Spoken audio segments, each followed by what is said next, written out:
Guys ready?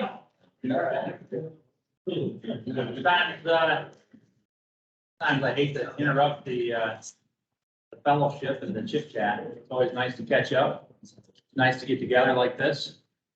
So we've got a handful of folks that are remote today. I'm not sure. Can everybody hear us okay? Plus, they can probably see them. Yeah. Yeah, can they hear us or not? No? Are we muted? Chris can. They can hear us? Yeah. Okay. All right. Well, You guys hear us? they might be muted on their end, so. Actually, they're frozen. Okay.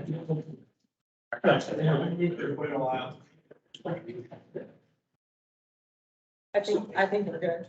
Well, we're gonna get started anyway, if I can be on time and be prompt in our time. So welcome. We got a handful of things to go over today. As you can see, the first on the list is distracted driving. We're gonna walk through that here in just a second, and then Jim is gonna come up and talk to us about trench safety. And then lastly, we're gonna go over our class and our work policy. So today is more of a, I would say, informational. We're not gonna be doing any hands-on training from that aspect, but we're gonna be talking about a few things to bring awareness. I think quite often, when there is a mishap or an accident, it's just because of an oversight, right? It's something I wasn't aware of, it slipped through. So, with that, I guess we'll start out with distracted driving. Anybody ever get distracted while driving? Right? I mean, it's a constant thing, isn't it? And I know that when I say distracted driving, the first thing that comes to mind is, cell phone use, but it's way bigger than that. And there's just so many things, whether it's the house for sale, right? You and your wife have been looking for a new house and, there's, 7 houses for sale and 700 buyers, right? So you're rubbernecking looking at that house for sale. Or a dog running down the road or a kid on a bicycle. And the next thing you know, the rumble stripper is getting your attention, right? Because you drift a little bit. If you're John Nyborg, probably like a really nice Massey Ferguson, and you get distracted that way. So, distracted driving is a big deal. 1 in 5 deaths in auto accidents in the US are caused by distracted driving. That's 20%. So 20% of the deaths in auto accidents are caused by distracted driving. It's actually worse than that with impaired driving.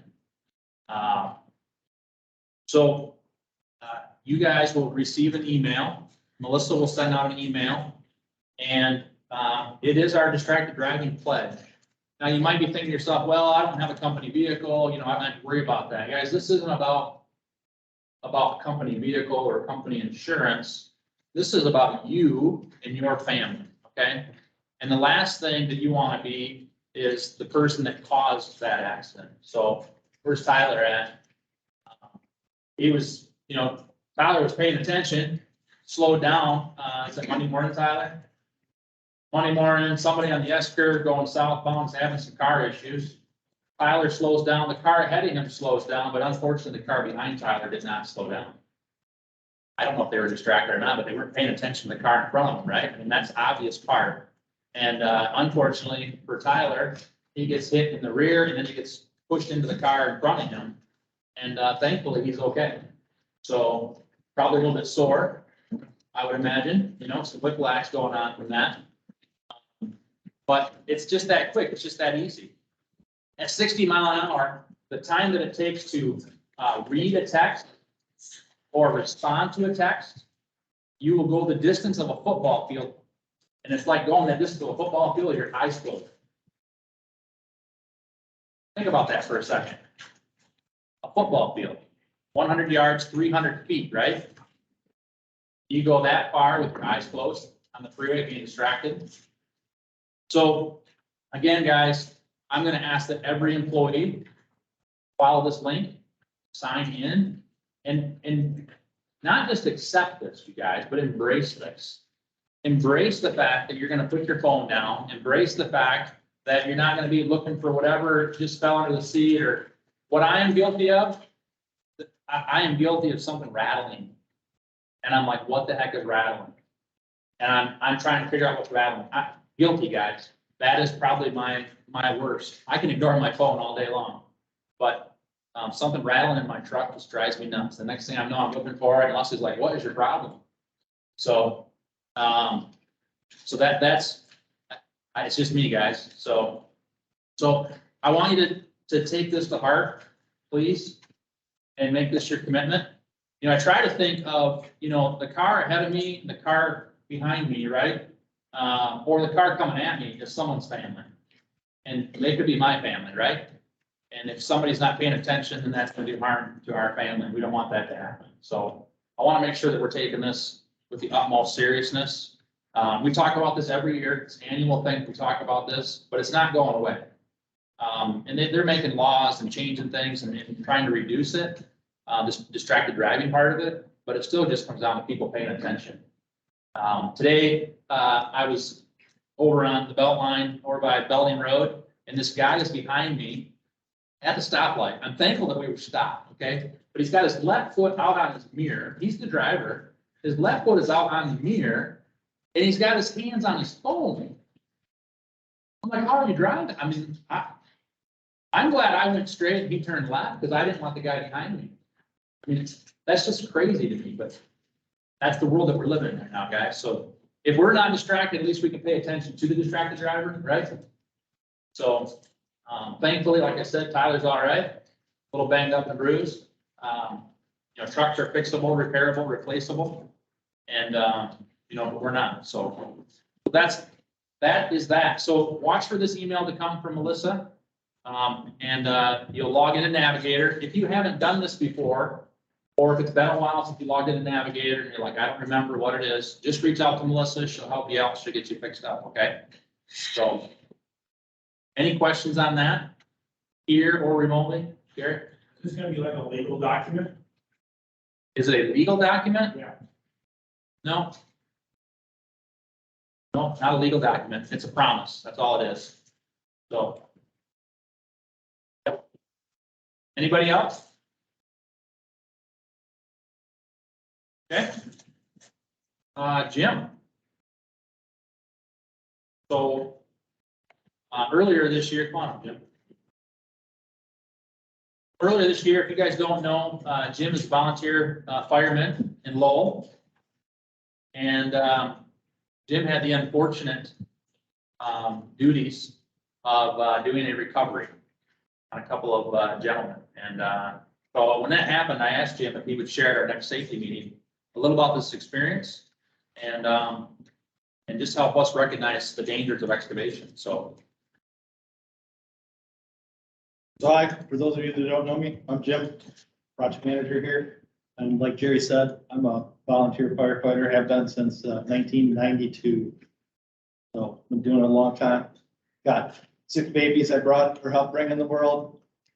I had one CPR save last year that I'm really excited and proud of. After 30 years, got to finally get a CPR save and help 13 people go to whatever the other side is in my career. So today we're going to talk a little bit about 2 of those folks. But first I need a volunteer, someone who's pretty smart and really fast. I'm gonna pick, okay, we'll make it easier. Someone want to earn $5. I got a bet for it. Come on. It's not guaranteed. You could have, I can't hold out for any more because I didn't have any more in my pocket. If you win, it's all yours. I need you to stand right here. Put one hand there, put one hand up, yep, one hand on the top, one hand right there. You gotta face Jerry. That is.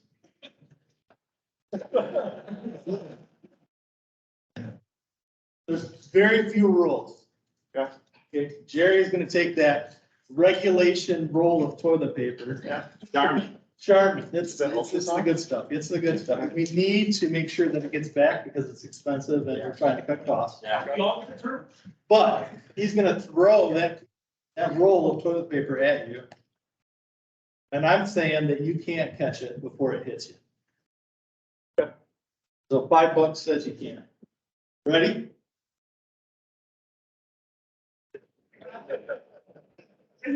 Go for the days.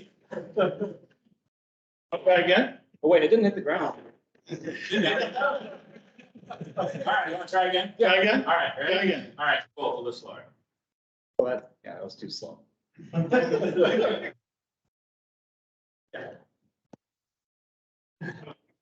right, so remember this moment, okay? So as I tell the story, take the $5, it's all. Oh, Oh, you could, Alex. Yeah, come up and there you go. Thanks, Alex. Okay, so I don't do good sitting down, so I'm just gonna wander around a little bit. So I'm gonna tell you a story about two brothers. They're give or take my age, and they've been in business for 25, 30 years, and they're excavators. Okay?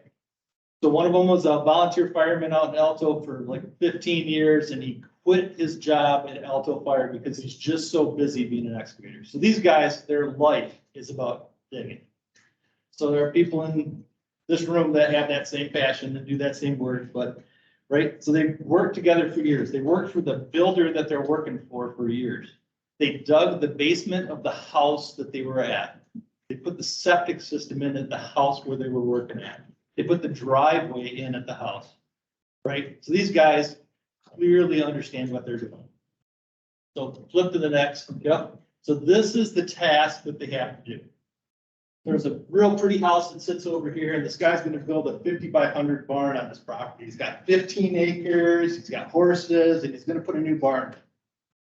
Problem is that all of the site kind of drains down to where this barn is, and they got to put some under tile in. So what they're going to do, right? They're going to drain out here, and this is a couple of 100 feet. So not to scale, right? But new barn, new thing. Going to call my buddy. He's going to come dig my new tile in. Sounds pretty easy, right? This is kind of, I don't have an actual picture of the machine. This is kind of what it is. Little track hoe, right? Little mini excavator. The top of it, you can just about stand up and put your hand on top of. The boom reach is about 12 foot with the bucket all the way up. Okay, next slide. So this is what they're up against, right? So the first picture was just a little house and right, the little barn and the drainage area. Problem is that between here and there, it's about a 15-foot hill. Okay. Still sounds pretty easy, right? Just dig a trench and stick the drainage tile in, and they're doing a big 6-inch drain tile. No big deal, right? So this is what they did. So right about here somewhere, they've got a hole that's 3 feet wide and 15 feet deep. Okay? Let's do that, right? 3 feet, not this wide, but this wide. Right, from my back, you can touch the other side of the trench, and it's 15 feet to daylight. So the problem is their hole only went down 12 feet. So what they did is they dug on both sides of their trench, so they could literally drop the excavator in the hole so they could get the last little bit out of the bottom. Okay? So they're shooting it in, and they're probably about here. All of this trench is in place. They're right about somewhere in there. And they're taking a transit and a shovel and making sure that this whole line works, because it's got to drain, right? Everyone kind of gets this, right? Ground is kind of that brown, silty, clay kind of, sand, right? You take and pack it together, it's almost like clay, right? So the guy standing facing this way is Alex. Just like that, right? In that one deep breath, this is what happens.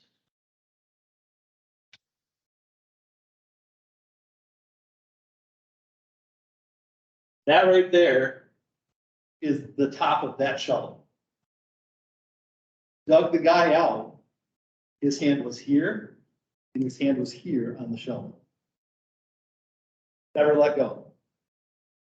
It caved in so fast around him, he couldn't even let go. to stop the Sherman from hitting him in the face. And even if he didn't catch it, he could certainly let go and try, right? But was there another picture? Yeah, right in here, there's a guy standing with the transit, right? The one with the numbers up, the white stick with the numbers on it. He's literally holding the transit in front of him. Holding it, buried completely. So if you swing back, this ends up being about 35 feet of excavation across. We had about 60 guys there from Grand Rapids Fire, Kentwood Fire, Alto Fire, Cascade Fire, Lowell Fire. Had about $6.5 million trucks and equipment and people there digging up people who were obviously dead. Took about 14, 18 hours before we were done, left. So the effects, right? So for the rest of my life, right, I get to see in my life, right, what that guy looked like. And to say that he suffocated, it's not the case. It wasn't like he fell down and he found a pocket and he was breathing and trying to figure it out. All of that pressure went against him, right? Yeah, he just looked like a big bruise. Purple and red. In fact, when I saw pictures of him afterwards, right, because the guys, you know, fire department guys knew him and friends of people local and all that stuff, I couldn't have recognized him from anybody else. Wouldn't have known him. People that own the house, for the rest of the time that they get to stay in their home, will remember that there's 2 people that died to put in their barn. The 60 guys that went out there will always be affected, but in some way, by the fact that they were part of that. Right? Red Cross was there. I mean, it was, I can't even imagine how many thousands of dollars were spent. So safety is just what it is. I don't think anybody in this room, I said he dug a hole 3 feet wide, 15 foot deep, you all just went, that's stupid, right? This guy's been doing it for 30 some years. So there's our guy. There it is. OSHA says, and I wrote that's 20, it should actually be 30, I apologize. For every foot down, a foot out. That trench needed to be 30 feet wide.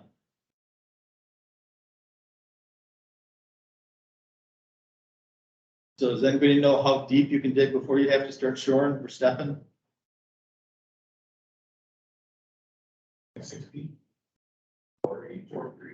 4 feet. Has anyone had a 2-foot trench falling on their legs? A 3-foot trench? How's that feel? Hurts like a bitch, doesn't it? Right? You can't get your foot out. Someone's digging your foot out 2 or 3 feet. If it gets past your waist, guys, it's life changing.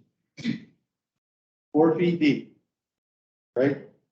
It'll affect your diet, it affects your ability to breathe. Right here, minutes before you're dead. Wife, your kids, your life, everyone sitting in this room, right? And anyone that would have a shovel that would come and help you, change forever. So. Look, I was right. Look at that, 4 feet. So that's why our policy states that, guys. Everybody remember that? 4 feet? That's the reason. Jim, thank you very much. You're welcome. Alex, thank you. Appreciate it. So. That's the reason we stick at 4 feet, you guys. That's the reason we say that. We're not excavators, although we do a lot of excavating. And there may be times that we have to get deeper than that, but that's when we're gonna talk about it, right? We're gonna have a plan, how we're gonna do that. Who's been in a trench deeper than 4 feet before? Yeah.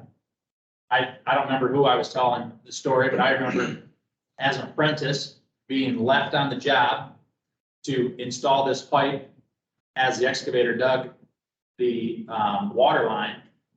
And I was I don't know if it was 15 feet, but I know I was 12 feet down. And I remember that I was hustling because the trench was caving in and I was trying to get the pipe in there. I had no clue what I was getting into. I had no clue that I could have or should have died there. And I can still remember the cracks in the side wall of the trench, right? Where the clay was pulling apart.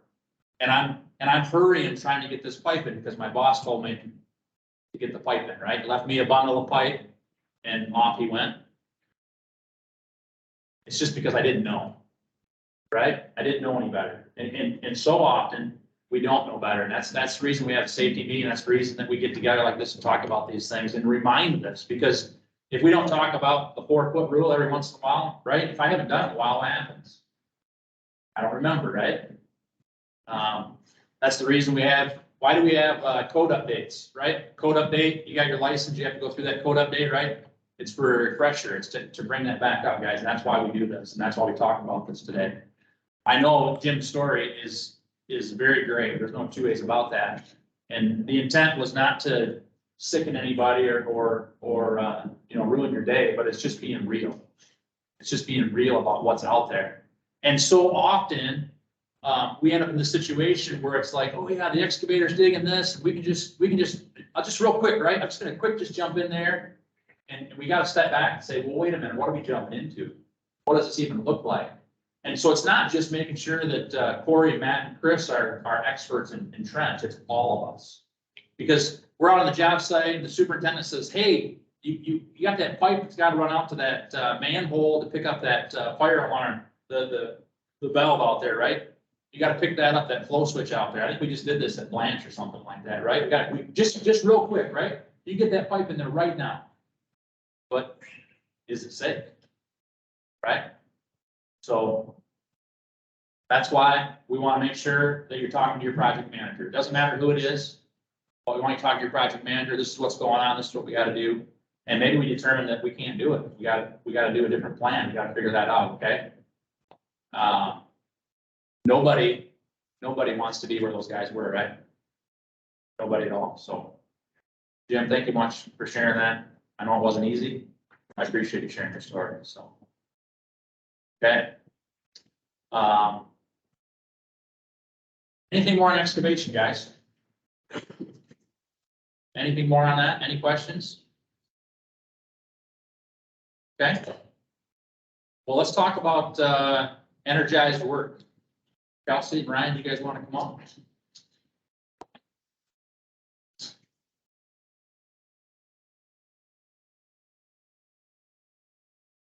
Bring your chair. There.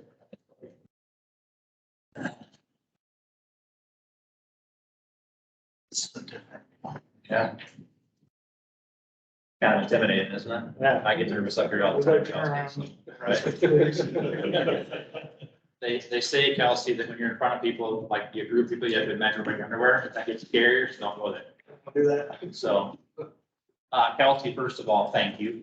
Thank you for being willing to sit down and talk about this. And share your story.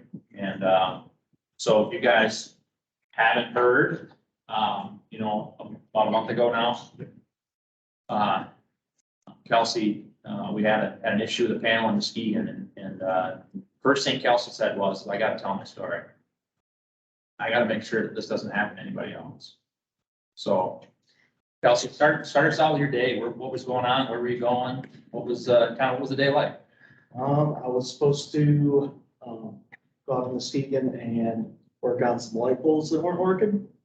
So I took the bucket truck and went out there, and, turns out the light poles were working. And it's the outlet on the light pole that wasn't staying up, so I was trying to fix that. I was talking to Jim, he said, stay out of that panel. He did say that, remember that? But, so I traced the circuit back to the main panel and, was wondering why it wasn't working. I said, I'm just gonna open it up real quick and take a look, maybe it's disconnected or something. Yeah. So I took the side covers off and I realized that breaker was on, was broke, wasn't working. So I took the dead front off on that space. So this panel had a bunch of little dead fronts all the way down it. So I took the dead front off of that space. Picture right here. Oh yeah, well, took that one off. I was gonna move the wires from here up to this breaker. That's it, no problem, right? Shut the breakers off, safe, fine. So when I took the wires off and I was sending them into this breaker, breaker broke in my hand. And copper's hanging out of it, and I'm like, oh crap. I don't know what to do, like. But Travis was on his way. So I called him and said, where you at? So I'm here. Basically just pulled in and it's like, come in here so I don't get blown up. That's what I always say. It's funny. It's not very funny anymore, but, so he walks in there. I'm like, all I gotta do is take this breaker off the bus, pull it out, no problem, right? It's 120. So I'm pulling out the breaker. I get one side off the bus. And then I'm trying to pull the other part out, pull it out. It gets stuck. So I give it a little wiggle, try to get it again. Then move, do it one more time. And basically then I saw this. If you're staring at the sun, I thought in my head, what is that? What in the heck could that be? Then I heard the disgusting like boom of sure, and I said, that's what that is. I am screwed. I was gonna die.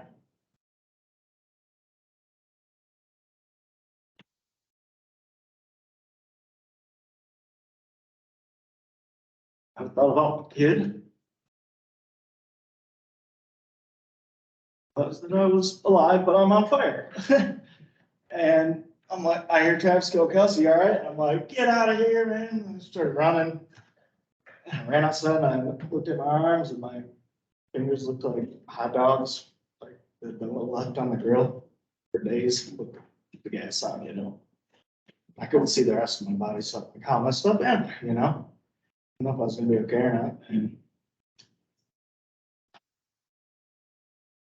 to the hospital and thank God all those people were there, to help. That's about it, I guess. It's a lot. It's a lot. It's a lot. It's very mentally taxing. So think about, might not have been there for my kid. So that's why. That's it. That's all I got. That's the whole point of this, Kelsey. That's the whole point. Yeah. That sucked, guys. Real bad. That's the fourth day. And the bandages stick to your burn. They had to cut them off and peel them off and then. And then that's where they're peeling your skin off. The Yeah, dead skin's peeling off, right? I think I can handle a little bit of pain. I'm a decently tough guy, right? But I was about to pass out. I was feeling dizzy, so. So Kelsey, I heard you say it's only 120, right? And I'm right there with you, Done it a million times. right? I think, 120 panel, 240 panel, 122A, whatever it is, no big deal. In fact, our hot work policy used to identify 120 different than 277. And notice I said used to. Imagine if it would have been worse and Travis wouldn't have been there. Right? Kelsey couldn't see, things had caught on fire, right? If we go back to that room, or kind of a cage almost, isn't it? Right? So imagine this ball of fire, things catch on fire, Kelsey can't see, right? And can't even get out of that room. Think about how much worse this could have been. Go to the right, guys. You see this, looks like there's studs hanging. There's a chain link fence on the back side of that, so people can't put stuff in front of that panel board. It is literally a cage inside of that piece. Okay? And it's probably 2-3 feet down to get out of that room. Without a stairwell. Stairwell. So you said you. Yeah, there is no stairwell, that's my point. So you're by yourself trying to get out of that room. Travis wants to carry You beat me out of there. What's the temperature of that arc plant? Anywhere from 5,000 to 35,000. Degrees. I wanted him to say it here. I looked it up too. I came up with about 20,000 degrees. I was really lucky that I left the rest of the dead front on, because it just got my arms. Singed my beard, I used to have a nice beard, all the way down my face, eyebrows, eyelashes, up. But if I, probably if I didn't have the rest of that on, the exposure when it came out, instead of going towards. He got singed up too, standing 4 feet away. How's your eyesight now? It's fun. I have a. Shouldn't have been wearing these, but I was going outside to inside, but they are safety glasses, but had these on. And so there's some things that we didn't do, right? We didn't put our hot suit on, right? We didn't put our face shield on. Those are then the things that we would have done. We didn't have a second qualified person. No offense to Travis, he's a mechanic, right? Travis is not a qualified person in understanding the electrical hazards. Travis wasn't there to be able to say, Kelsey, I think we need to hold out, right? That's that second qualified person, guys. You're maybe not thinking clearly or making a decision and someone else is saying, hey, what about this? What about that? That's that qualified person. That's not just someone that qualified doesn't mean they can just do CPR, right? That's not what qualified means. And that's why your manager is going to make that call as to who is qualified, okay? So this was a 120-208 system, right? 120-208 system. 1200 AME that did trip relatively quick, Is that breaker worked? right? It saved his life. The fuses did not blow on the transformer. The pole did not blow. The breaker is what tripped. Had that breaker not tripped, we would be having a different conversation today. I don't think Kelsey will be back to work already, guys. Gary. So another company I used to work for, they made it mandatory that 2 people at the panel, so that's the one panel, 2 people present at all times. That's why we implement or might implement. Gary, that is our policy. Oh, That is our policy. That's the 2 qualified people. However, though, it used to say for 120-240, 1 person was fine. And 480-277. It also does clarify too, guys. So what Kelsey started with was not introducing a foreign object, right? He was taking panel covers off, he was inspecting, right? He's troubleshooting. So there was nothing wrong with that. That's that standpoint. That's all within the boundaries. And quite honestly, it's within the recommendations of everything that the NFPA talks about, all right? All those things were there. But when it came to changing that breaker, that's the moment that we should have stopped and went and got, the safety equipment on, that we should have done that. And if we would have done that, this would still happen. There's no changing the outcome of this breaker other than turning the power off.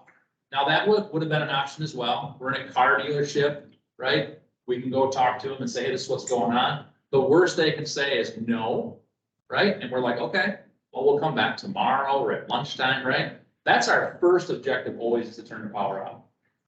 First objective, period, guys. For those of us that have been in the trade maybe longer than 10, 15 years, that is foreign to say, and it's foreign to hear, to turn power on. There was this macho ism about doing things hot. That's just part of the skilled trade, right? Well, that's a bunch of malarkey, it's BS, okay? Turn the power off. It can't happen if I turn the power off. So doing things hot should be the absolute last thing we can do, right? We want to do. I know it's going to happen, and that's what we're going to have. That's why we have the equipment. Every one of you in a foreman role or a service role has a hot suit, has that suit, right?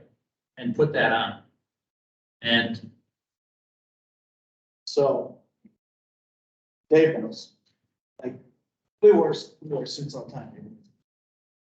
Degrees out, whatever. We did a bunch of shutdowns, but, so it was basically like a perfect storm of events, right?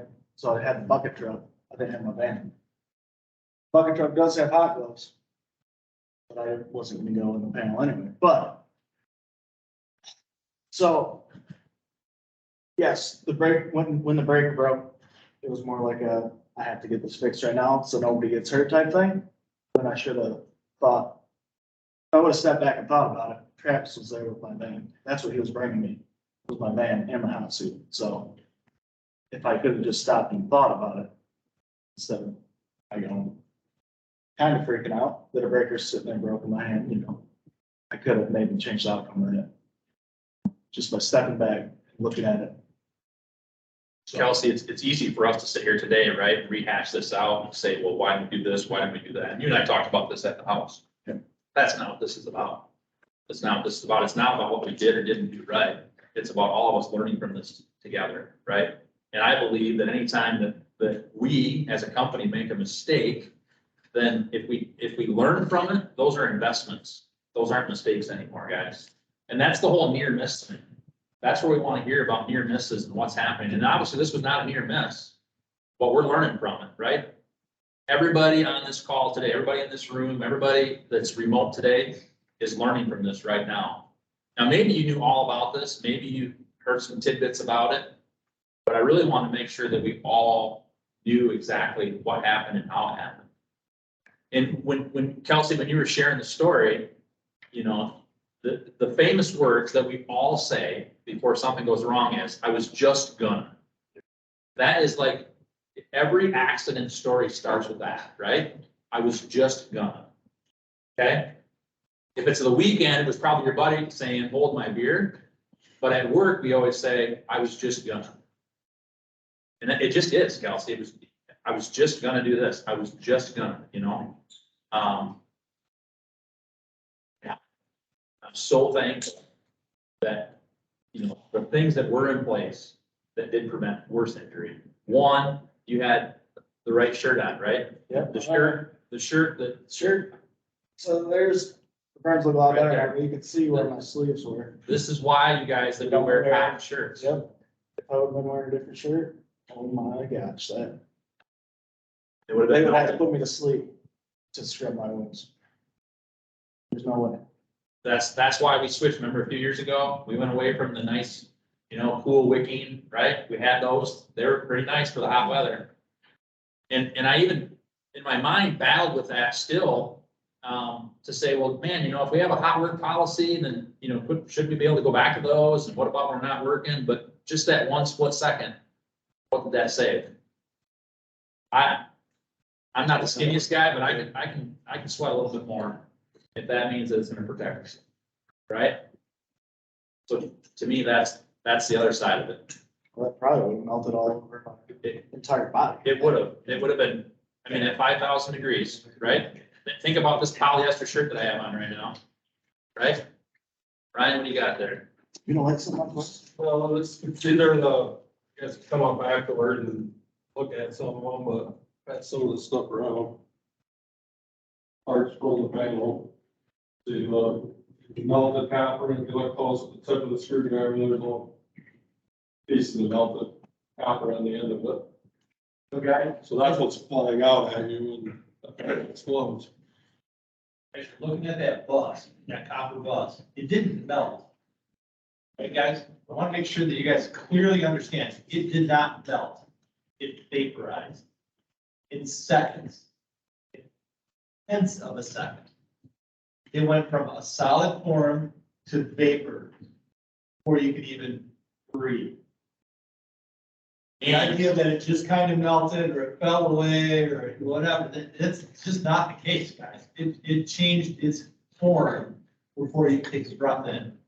It's a huge thing. So I think that, Kelsey was assigned to go out to this project because the guy that started it, or trying to get it done, left the company. So all of the events that led up to Kelsey going out there, he had no idea. Right? If he'd have called me and said, hey, I'm gonna get in that panel where I'm no, we had shut it down twice before to put breakers in it. Kelsey has no idea that any of that had happened. So, to be fair, right, to everything, right, you get yourself into a situation and you're, right, you're walking into something. If it doesn't smell, if it doesn't smell like a duck, walk like a duck, right, right, call them. There were people that understood that situation way better than you did, and, right, with the phone call, and not Monday morning quarterback, but learn from that, guys, right? You walk into something and it just doesn't feel right. Hey, Jim, Peter, Jerry, do you guys know anything about this? Because this just doesn't feel right. And those are great calls to make, and where there's nobody that's gonna say, you're wasting my time. Just not true. Thank you. I had a nice copper sheen all over the burns too from the copper line. Pretty exciting, right, Kelsey? You didn't lose your fingernails. Yeah, I thought they were gonna fall off. Yeah. They were loose. Good now. Things you wouldn't think of, right, guys, from a burn, right, from that. So. Very painful. I mean, only from just our conversation and spending some time with Kelsey, after about a week after. And at that point in time, I mean, he just could kind of move and do a little bit. And then Kelsey, talk a little bit about every day and your stretches. What's that? So you have to stretch out the skin after the burn to keep it, loose so you can, because if you don't, you're not gonna be able to move when everything heals, so. There's no picture of it, but when you stretch, all that burnt skin cracks apart and you can feel it. It's extremely, extremely painful. Pain medicine would really even help that much out, so. I can't imagine having worse burns than that. Yeah. It's still, like, it dries out at all. I have to keep burn cream on it all the time and keep it out of sun, but when it dries out, I can feel it tightening up. So, yeah. It's really, sensitive still. Like, I'll get blood blisters. My daughter threw me the remote and I didn't catch it. Blood blister on my hand. It's getting better. This week's a lot better though. It gets better by the week. It's amazing, but. You gotta wear the sleeves for a year because you If can't I- get any UV on you. If I want my pigment of skin to have a chance to come back, yeah. Or just wear like SPF 100 all the time. Do both. I want my skin pigment to come back. Anybody else? Comments, questions? So three-phase breaker fails and connects at the breaker, and then the bus, nothing even touches the bus together. It just chose to combust there. That's the unfortunate part of the aftermath, Adam. We don't really know what. But I'm just saying, it's Yeah. like the whole thing, it's such a good comparison because it's, you're comfortable. Everyone's taking out breakers. Everyone's taking out live breakers, especially 120. And it doesn't even shows if you're careful and you're not dropping something across the bus. You're just removing a breaker. It's What, anybody that's done that has been just going through the motion, right? And like I said, 120 volt, no big deal. Just not, So, this is a change, right? This is a game changer for all of us to think differently about it. And I so appreciate Kelsey willing to come up here and share that with us, as to what this was and what it could have been. So one of the things that Ava, Kelsey's daughter, did is she made her dad a video. And, we're gonna watch that right now.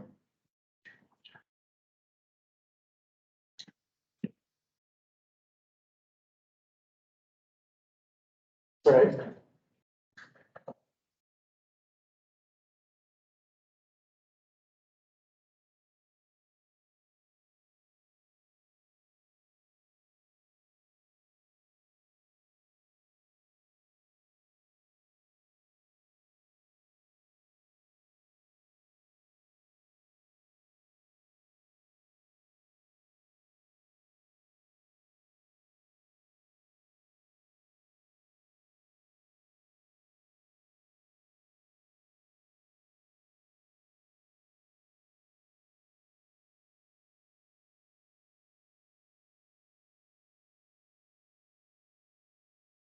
Yes.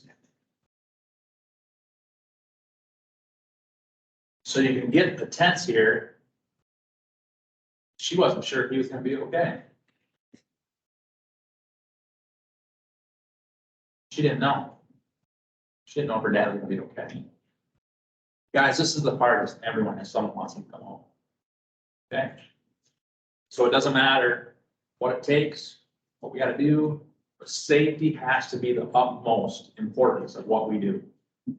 100% of the time, all the time, okay? It's not just something that we say we're gonna do, this is who we are.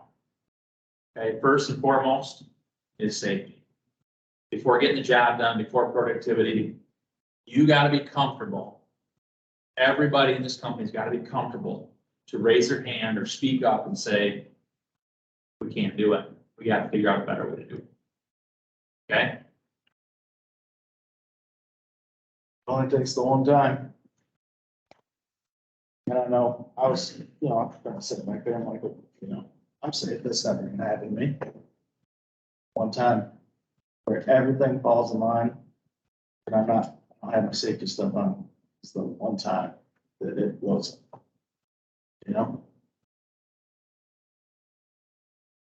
Think about who you put on your form of who your emergency contact is. When you're sitting here today or when you're leaving, think about who that person is. That's why you call. Melissa, who's Kelsey's contact information, right? I'm going to the hospital to find out what's going on. Think about that person when you're going home tonight. Who's going to be calling that person, right? It is not fun. Driving up to see and think about every single thing that Kelsey did. Think about my newborn kid that I just had. All of that scares you big time. So because of this, you guys, we're making an adjustment to our hot work policy. Anything over 50 volts. If we gotta do hot work, it's 2 people. Okay, it's a journeyman, at least one journeyman and a qualified person. All right, there's gotta be a hot work permit filled out. There's gotta be a conversation as to why can't we turn this off? And that we have to do this work hot. Okay, I understand that happens. We work in big industrial places that we can't turn things off. I understand that, but at least your manager is aware of what's going on. There's been a conversation about how we're gonna do it safely. Okay? It can wait. I promise you, it can wait, okay? Nobody's gonna lose their job. Right? We're not gonna go out of business because we stopped and did it the right way, all right? Alex? I thought, the way I understood it before, like the previous exchange was that, you're gonna have a license and then your qualified person also have a license, is that? That was originally the case, Alex, and then, through additional discussion, there are qualified people, apprentices, so 3rd, 4th year, but it needs to be done on a one-on-one basis. We're not just gonna say like, oh, you're a 3rd-year apprentice, so you're qualified, and that's that part of that conversation, right? You call up and you say, I've got so-and-so here with me, right? And you guys are okay, right? I've got a qualified person here, and that's what we're gonna do that. So you are exactly right, and that's the way it was, Alex. But this will change, so. All right, I just wanted to Yep. clarify that. No, They could be considered qualified. that's correct. Unlicensed can be certified qualified. Correct. Yep. Yes. There's some audio systems that we work on that are 70 volts. So how does that affect the installation of those systems? Turn the power. Turn the power off, but so if we turn the power off, doesn't have to be a licensed electrician. That's what I wanted to clarify, because if you have some people that are in the system department that aren't licensed electricians yet, but they are working on volts that are higher than 70 volts. That is unique now because typically everything is less than 50 volts on. It is less than 50 volts, but then it's right on the fringe of PoE, because PoE, power over Ethernet, Yep. is 48 volts. Yeah. So. But the code, the national, the NFPA, they recognize anything over 50 volts. And again, guys, I am the first one that would have said 120 volt. There is no way that I'm gonna sit here and tell you that I would not have done what Kelsey did it. I'm not gonna be an armchair, Monday morning quarterback and tell you that I wouldn't have done the same thing. But I'm gonna think differently about it today. Okay? So. Jim, I hate to be the guy that keeps behind that breaker, right, those little pieces that came off, everyone looks at that 100 amp breaker, there's only a 100 amp breaker, a 30 amp breaker, or whatever it was. Everything behind that breaker to the main disconnect is 1200 amp breaker. He wasn't sticking his hand in a 200 amp panel board, or wasn't working in a 200 amp panel. It was a 1200 amp bus that was being protected on the line side by 30 amps to the site line. So as you kind of look at this, it's only 120 volts, right? You guys gotta look at the other side of that too. What breaker, or how's it protected? And I'm not being LC up or any of it. It's just, you know, you kind of look at it, you just gotta start thinking about where's this and what's behind it and what's connected to it. Because the AIC rating is what's gonna get you, it's that flow through problem, right? So the transformer sat right outside of this thing. And then the breaker and the bus. That thing had to be 22 or 35 K. It was a huge. Yeah, I would agree with you. So. Yeah, I'm thankful, Kelsey. Thankful for so many things, so. Yeah, so, thank you for coming today and sharing with everybody. Yeah, absolutely. Thank you for telling your story, so. I care about, you know, I know all you guys one time too, I care about you too. Stuff can just happen. I was doing what I was supposed to be doing. Any other comments or questions on that, guys? Yeah. What makes someone a qualified person? So first and foremost, they are CPR trained, John, and then competency in understanding the electrical side of things, right? So the zone that they're in, the flash zone, right? All those types of things. Are they gonna understand, know what to do if you got hung up, right? Those types of things. And I mean, off the top of my head, John, I don't have a list for you, but we could definitely produce that.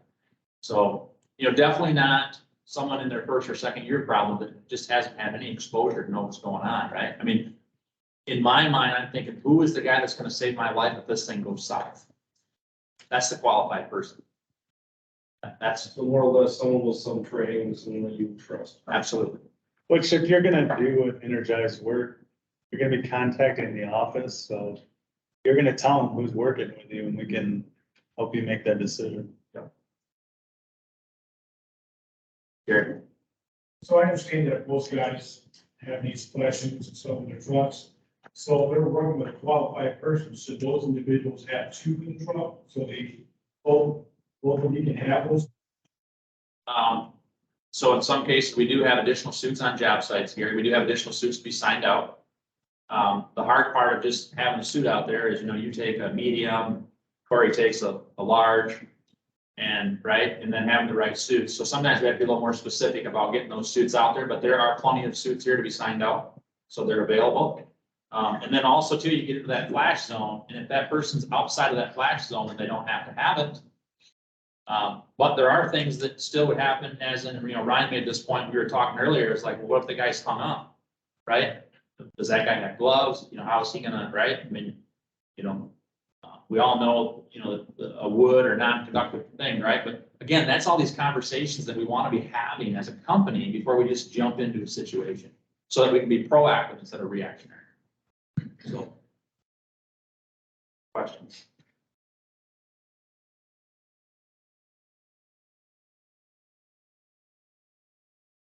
Again, Navigator, it's like an infomercial, right? Navigator, guys, it's gonna ask you to acknowledge the hot work permit. That's the change. It's there to review if you want to read the whole thing. It's all there, but that's the change that we made. So you'll see that.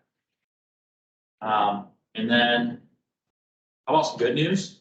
Some positive news, right? I mean, this has been a little bit heavy for us today, you guys, but we are a safe company. We do operate safely, and our peers think that as well. So never before have we entered into the Excellence in Safety Award for ABC of West Michigan, but this year we said, let's do it. And we entered in. So we are one of 3 finalists for that. And we're gonna find out, I think September 15th, who the winner is. Looks like Fine and Zylstra Architectural Metals are the other two finalists that we have. They came out, the judges actually came out and did some interviews on site at AutoCam. Some of you might have talked to them.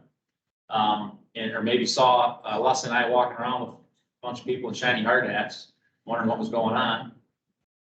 But what's really neat about this is we got this report.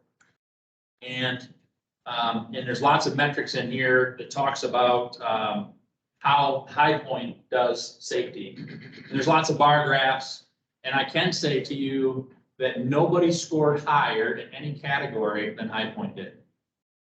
Nobody. Across the board, we scored higher than everybody. But it's really, bars and graphs, right? To me, that's kind of touchy-feely stuff, right? Like on a scale of 1 to 10, right? Right?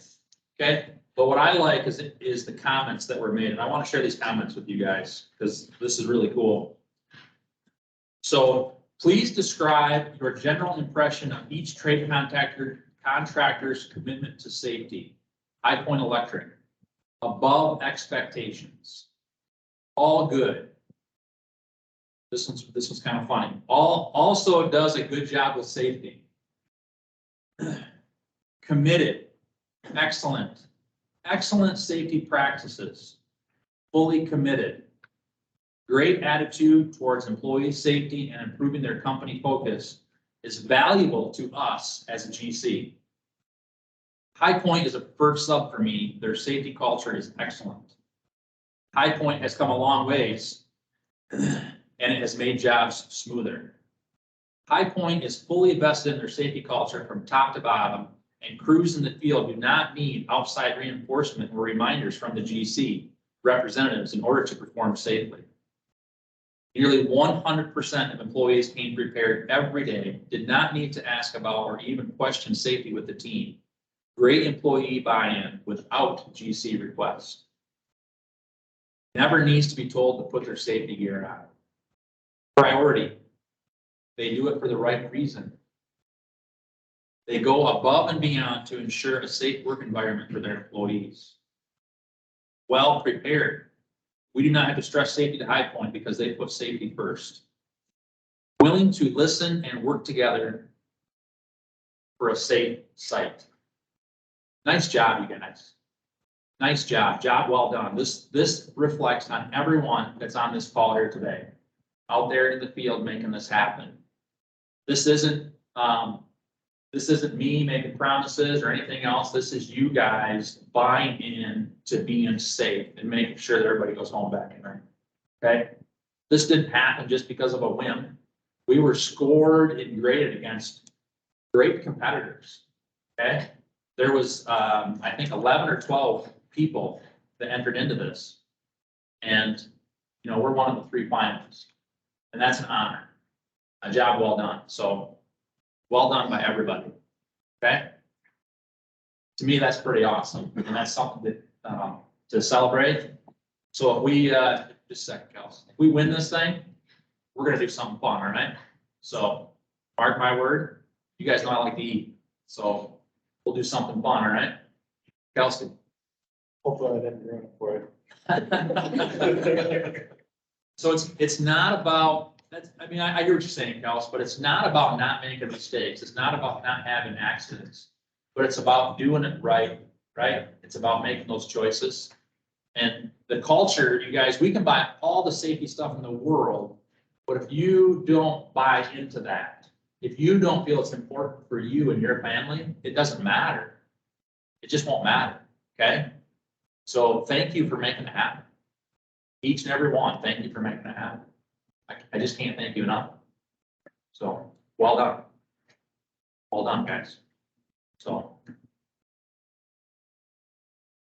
any questions, comments, rumors, anything out there before we wrap up? We're right on time. This has been a great meeting, you guys, gals. Someone always asks after the fact, is this paid? This is a mandatory meeting. This is a meeting. Yeah. Thank you, Peter. Thank you. 1 hour. Yep. Yes. Travis. Maybe this is not for business. But from a business standpoint, how much did this accident cost? So unfortunately, we won't even have all that information, Travis, because that will be paid out by our insurance company. So, you know, we're insured, through a group. I mean, it's called ABC Self-Insured, right? So we're part of a group of Michigan contractors that is our work comp insurance. So we won't know. So, yeah. Probably a lot. But that's why we have insurance, and it is. And it is, right? And it made sure that Kelsey was taken care of. He had the best doctors that were available in West Michigan. Even when he got to Muskegon, they said, no, we're not really gonna touch you. We're getting you to Grand Rapids to the burn clinic, which is where you're gonna get the best treatment, you know, and they shuttled him there. So, that's what we gotta do, so. Kelsey's priceless. Thanks, buddy. You are too. Glad you're standing on the side, John. Guys, I think that's all I got. Anybody remotely, anybody questions, comments? I can see Traverse City, I can see, Rowe. Job site, got a thumbs up there from Traverse City. Thanks, Jim. See Mike over in the corner there, he's smiling, almost smiling. Look at him, is Peter getting excited now? Yeah. Probably need to hug Mike or something. So, guys, thanks for, joining. And you guys, I know there's a few guys that are gonna watch this recorded because we have some guys working, working tonight right now on some off shift stuff at the hospital. And a few people on vacation, so we did record this, it'll come out on a link. And so anybody that did miss it, will be able to participate and see this, so. That's all I got, you guys, thanks for coming. If there's cookies or chips, help yourself on the way out. Thanks for